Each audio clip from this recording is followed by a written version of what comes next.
Tenías 9 años y el mundo prometía algo. No sabes exactamente qué era esa promesa, pero la sentías, en la voz de los adultos cuando hablaban del futuro, en los programas de televisión que mostraban familias donde todo, al final, se resolvía. En esa sensación de que, si hacías las cosas bien, alguien lo iba a notar, alguien te iba a cuidar. Eso creías. Hay una generación que quedó atrapada entre dos mundos sin pertenecer completamente a ninguno. Nacieron entre 1976 y 1985, demasiado jóvenes para ser completamente Gen X, demasiado viejos para ser millennial. Los llaman Xennial, y aunque ese nombre suena casi decorativo, lo que vivieron no lo fue. Crecieron en la última era donde la infancia todavía tenía silencio, sin celulares, sin notificaciones, sin la presión de existir públicamente, pero también crecieron justo a tiempo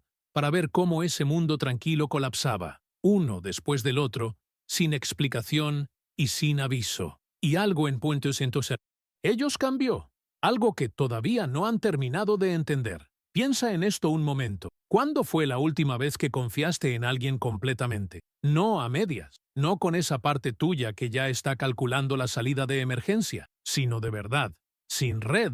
Si tardaste en responder, ya estás entendiendo de qué trata esto.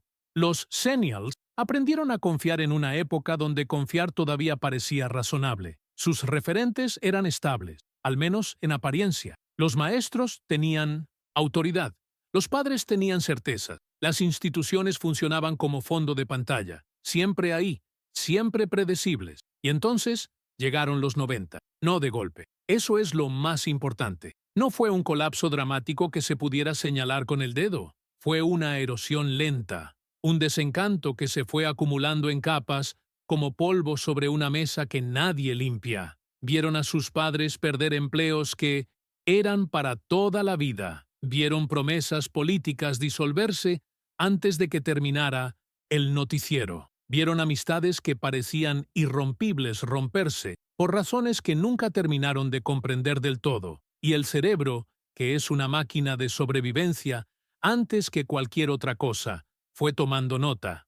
La psicología tiene un nombre para lo que le pasa a una mente que recibe señales contradictorias durante años. Se llama disonancia cognitiva crónica. Y en los Xennials operó de una manera muy particular. Por un lado, aprendieron que el mundo podía ser bueno. Lo vivieron. Lo sintieron en el cuerpo cuando eran chicos y el verano duraba para siempre y nadie te pedía que fueras productivo. Por el otro lado, vieron que ese mundo bueno no duraba, que las personas en las que confiabas podían fallar, que las estructuras que se suponía que te sostenían podían colapsar sin avisarte.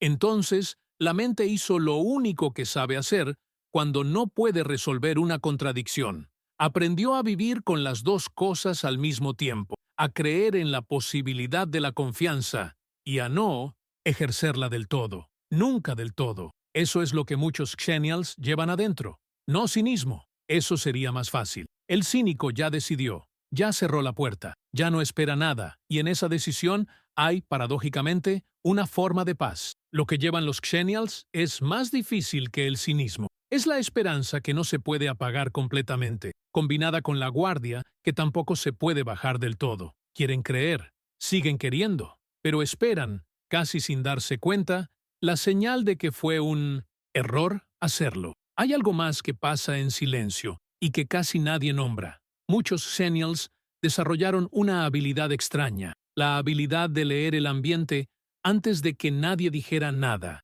de detectar cuando algo estaba por cambiar, de sentir la tensión en una habitación antes de que se volviera visible. Lo aprendieron de chicos, porque en las casas donde los adultos no explicaban lo que pasaba, los niños aprendían a leer señales, una pausa demasiado larga, un tono de voz levemente distinto, una mirada que evitaba la tuya, y esa habilidad, que en su momento fue protección, se convirtió con el tiempo en una forma de hipervigilancia, de anticipar problemas que todavía no existen, de prepararse para golpes que quizás nunca van a llegar. El cuerpo aprendió a vivir en alerta, y a veces ya no sabe cómo salir de ahí. Hay un patrón que aparece en sus relaciones que es casi invisible si no sabes buscarlo. Son de los que ayudan antes de que les pidan, que anticipan las necesidades de los demás, que se vuelven indispensables, no por manipulación, sino porque aprendieron temprano que ser útil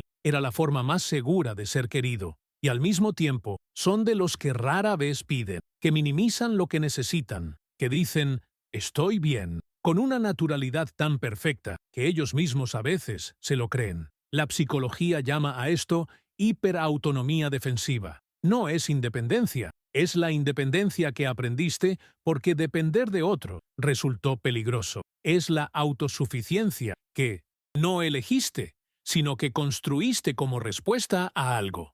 Lo más desconcertante no es que desconfíen, es que desconfían más de las personas que más los quieren, porque con los conocidos, con los colegas, con las relaciones de superficie, pueden funcionar perfectamente. Son carismáticos, son funcionales, son, muchas veces, los que sostienen a todos los demás. Pero cuando alguien se acerca demasiado, cuando alguien empieza a ver demasiado, algo se activa, una alarma que no suena en voz alta, que no es racional, que no se puede explicar con palabras en el momento, solo una sensación de que esto va a salir mal, que siempre sale mal, y eso tiene una raíz. El cerebro no distingue bien entre el pasado y el presente cuando hay carga emocional de por medio. Cuando algo activa una emoción que ya viviste, el cerebro no dice, esta es una situación nueva. El cerebro dice, ya sé cómo termina esto. Los Xennials, que vivieron suficiente estabilidad para aprender a confiar y suficiente ruptura para aprender que esa confianza podía doler, quedaron con un sistema de alarma calibrado para un mundo que ya no existe exactamente de esa forma. Y ese sistema sigue funcionando, sigue interpretando, sigue decidiendo antes de que tú puedas decidir conscientemente. No es un defecto. Necesitas escuchar eso. No es debilidad. No es trauma sin resolver en el sentido clínico que asusta cuando lo escuchas. Es una respuesta inteligente a un contexto real. Es un cerebro que hizo bien su trabajo de protegerte en el momento en que lo necesitabas. El problema es que ese mecanismo no vino con fecha de vencimiento, y a veces lo que te protegió entonces es exactamente lo que te impide ahora. Hay algo que vale la pena decir antes de terminar. No todos los Xennials llegaron al mismo lugar. Algunos encontraron personas que aguantaron su distancia sin irse, que no se fueron cuando la guardia subió, que esperaron sin hacer de esa espera una presión, y en esos vínculos, algo lentamente se fue moviendo. No es que dejaron de desconfiar de golpe, no funciona así, pero aprendieron, poco a poco, que no toda cercanía termina en pérdida, que no toda vulnerabilidad termina en daño, que a veces la persona frente a ti no es la misma que te enseñó a protegerte. Eso también es psicología. La posibilidad de que el cerebro aprenda algo nuevo, de que la alarma, con el tiempo y con las experiencias correctas, pueda recalibrarse. No es garantía, pero es real. La pregunta que vale la pena hacerse no es ¿por qué no confío? Esa pregunta te mantiene en el diagnóstico. La pregunta que mueve algo es esta. ¿En qué momento decidiste, sin decidirlo, que protegerte era más importante que conectar? No tienes que responderla ahora. No tienes que responderla en voz alta.